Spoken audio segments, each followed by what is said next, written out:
ఫ్యామిలీని కరెక్ట్గా కట్టుకోగలిగినందున ఓడగట్టడం ఈజీ అయింది. ఫ్యామిలీని కానీ కట్టుకోకపోతే ఆయన చెప్పిన మాట విని కొడుకులు ఓడగట్టడం కాదు, ఆయన జాయింట్లు ఓడగొట్టేవాళ్ళు. దేవునికి స్తోత్రం కలుగును గాక. హల్లెలూయా. పెద్దగా చెప్పండి. ఏమంటారు? నోవా ఓడగట్టడానికి ముందు కుటుంబాన్ని కట్టేటట్టుగా దేవుడు ఆయనకి కృపనిచ్చాడు. అది కూడా ఎలా కట్టగలిగాడంటే దేవునితో కనెక్టింగ్లో ఉన్నాడు.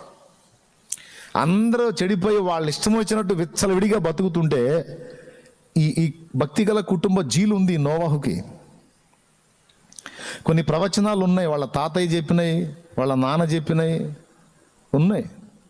ఆ విషయాలన్నీ కూడా హృదయంలో పెట్టుకొని, అమ్మో దేవుడికే నేను విధేయత చూపాలి, దేవుడే నాకు మెయిన్ అని వెళ్ళి దేవునితో భక్తి సాధన చేసుకొని దేవుని యందు భయభక్తులు కలిగి తన ప్రవర్తనను కాచుకున్నందున ఫ్యామిలీ భయపడింది. అది పాయింట్.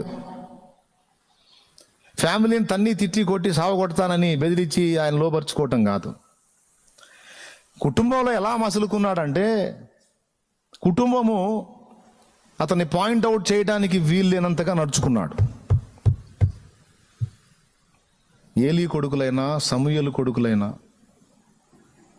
సమూయేలుని పక్కన పెడదాం, ఎందుకంటే ఏలీ కొడుకులు అంత దరిద్రులు కాదులే సమూయేలు పిల్లలు.